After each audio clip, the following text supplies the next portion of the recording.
네, 안녕하세요. 포도나무TV의 포도나무 법무사 이병은입니다. 저는 창업 4,500송이 포도나무 플랜으로 하라의 저자이기도 합니다. 여러분 만나뵙게 되어 반갑습니다. 안녕하세요. 제 책은 창업에 관련된 책이죠. 그리고 요즘 창업이 굉장히 어렵고 리스크가 크고 힘들다고는 하는데 과연 어떻게 할 것인지, 리스크를 줄이고 성공의 확률을 높이기 위해서는 어떤 방법이 있는지, 그런 심리적인 상태를 세밀하게 제 책에 담았는데요. 첫 페이지에 이런 얘기가 나옵니다. 일단은 포도 4,500송이 포도나무 플랜이라는 얘기가 나오는데요. 이 4,500송이 포도나무 플랜을 들어보신 분도 있고 아니면 처음 들어보신 분도 있고 그러는데, 고창의 성송면 월계마을에 가면 유기농 포도를 재배하는 도덕현 농부가 계십니다. 이 도덕현 농부는 15년 전에 우연히 일본의 포도농가의 뉴스를 접하게 되는 거죠. 항구리에 2,000송이가 열리는 포도를 접하고, 나도 포도를 한번 재배해봐야겠다, 이런 생각을 갖게 되고, 이 포도를 재배하려는 그런 생각을 하게 되는 거죠. 그래서 어쩌면 이 포도나무 한 그루에 수천 송이가 열리는 포도나무를 재배해야겠다, 이런 마음 자체가 창업에 가는 길에 하나의 로드맵을 제시해주고 있다, 이렇게 볼 수가 있죠. 그래서 이 도덕현 농부는 맨 처음에 한 일이 무엇일까요? 이 도덕현 농부는 맨 처음에 한 그루의 포도나무에서 수천 그루의 포도가 열리려면 뿌리가 굉장히 넓게 뻗어나야겠다, 이런 생각을 하게 되는 거죠. 물론 그것도 공부를 통해서 일단은 빨리 수확을 얻기보다는 장기적인 플랜을 가지고 뿌리가 어떻게 하면 깊고 넓게 뻗어나갈 수 있을까, 이 고민을 해결하는 과정에서 토양을 생각하게 되는 겁니다. 토양. 그리고 이 토양에 어떤 묘목을 심어야 길게 뻗어나갈 수 있을까, 이 묘목을 찾는 과정에, 처음 공부를 하는 과정에 찾은 묘목이 유럽산 야생 포도나무 묘목이었어요. 그래서 이 유럽산 야생 포도나무 묘목이 뿌리 기능이 굉장히 좋았던 거죠. 이 뿌리 기능이 좋은 묘목을 가지고 토양을 가꾸게 됩니다.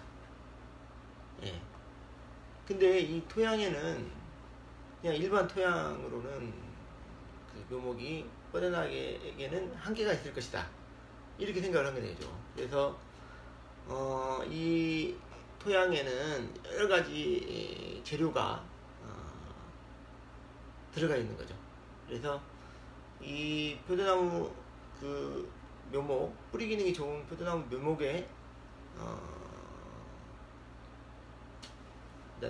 묘목을 뻗어나가게 하기 위해서는 땅을 일단은 여러 가지 토양의 유기농 재료를 찾은 거죠. 그래서 이게 뭐냐면 쌀겨가 있고 보리겨, 버섯, 배지, 표고버섯, 그리고 깻목, 그리고 밀기울, 전복껍질, 두부비지, 대나무, 참나무 톱밥, 수많은 이런 재료들을 토양하고 섞어서 땅을 1.5m 정도의 깊이를 파서 이런 재료들과 버무려 가지고 토양을 가꾸게 되는 거죠. 이런 토양에 그 유럽산 야생 포도나무 묘목을 심었고, 또 이 묘목의 뿌리가 뻗어나게 하기 위해서는 어떻게 했을까요? 1m 앞에서 물을 주고, 그리고 직접 내가 물을 주지 않겠다. 니네들이 와서 뻗어 나와서 물을 먹어라. 그리고 또 1m에 또까지 뿌리가 뻗어 나오면 또 1m 뒤에서 또 물을 주고, 또 물을 주면 또 물을 먹기 위해서 뻗어 나올 것이다. 이렇게 해서 뿌리가 거의 30-40m까지 뻗어 나오게끔 뿌리 기능을 이렇게 키웠던 거죠. 그 다음에 또 수천송이 포도가 열리게 하려면 일단 열매 기능과 줄기 기능이 좋은 또 종자를 찾아가지고 포도가 접을 붙여야 되는 거죠. 이 접을 붙여야만이 수천송이의 포도가 열릴 것이다. 이렇게 생각을 한 거죠. 그래서 뭐 첫 해에 배부를 수는 없는 거죠. 수백 송이부터 시작한 이 포도나무가 어느 날 10년이 지나 15년이 지나서 최근 4,500송이 포도나무가 주렁주렁 열리는 포도나무의 기적이 일어나게 되는 거죠. 그래서 이 도덕현 농부의 4,500송이 포도나무 플랜이 과연 사업과 무슨 연관이 있냐 이렇게 생각할 수도 있다는 거죠. 하지만 중요한 것은 이 한 그루 4,500송이 포도나무였지만 여기에는 놀라운 사업의 비밀이 있다. 이렇게 이야기할 수가 있습니다. 왜냐하면 일단은 단기간에 빨리 재배를 해서 수확을 결실을 맺고 이래서 농가소득을 올려야 된다. 이런 강박관념에 사로잡혀 있다면 분명 한 그루에 4,500송이 포도는 열리지 않을 것이다.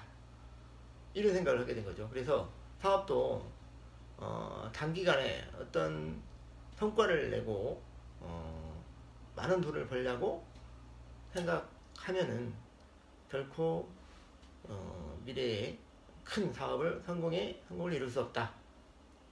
그래서 작은 곳에 집중을 해야 된다. 이런 메시지가 있는 거죠. 이 포도나무 전략에는.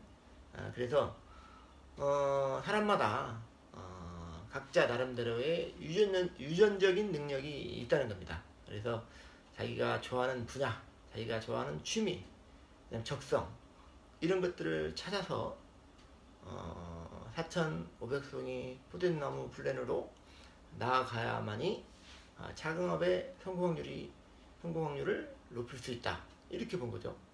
그래서 맨 먼저 제일 중요한 것은 포도나무의 유전적인 능력처럼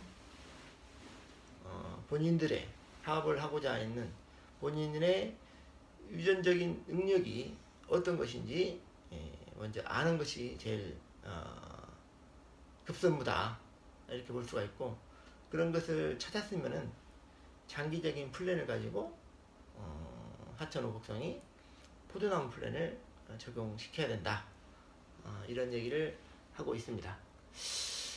그리고 일단은 자기 유전적 능력이 이제 모를 수도 있는 거죠. 그래서 이제 제가 해리포터의 조앤 K 롤링 얘기를 가지고 옵니다. 이 조앤 K 롤링은 여러분도 아시다시피 해리포터의 저자이고 엄청난 그 책 한 권으로 엄청난 부를 이룬 사람이죠. 이 조앤 K 롤링은 이 책이 해리포터의 책이 뜨기 전까지 굉장히 힘들었어요.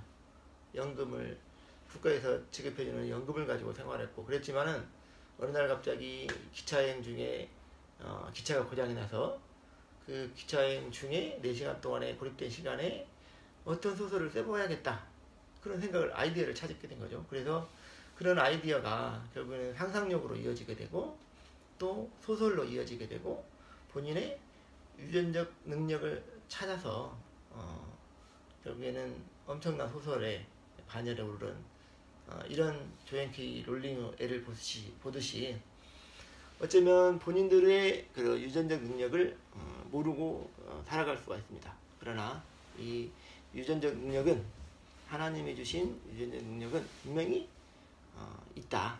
단지 찾지 못했을 뿐이다. 그래서 이 본인의 유전적 능력, 포도나무도 유전적 능력이 있죠. 사천호 목성이가 열리는 유전적 능력, 이 유전적 능력을 찾아서 나아갔을 때 창업의 성공 확률이 높아질 수 있다. 이렇게 보고 있습니다. 운동선수도 마찬가지죠. 운동선수도 처음부터 뭐 잘하겠어요?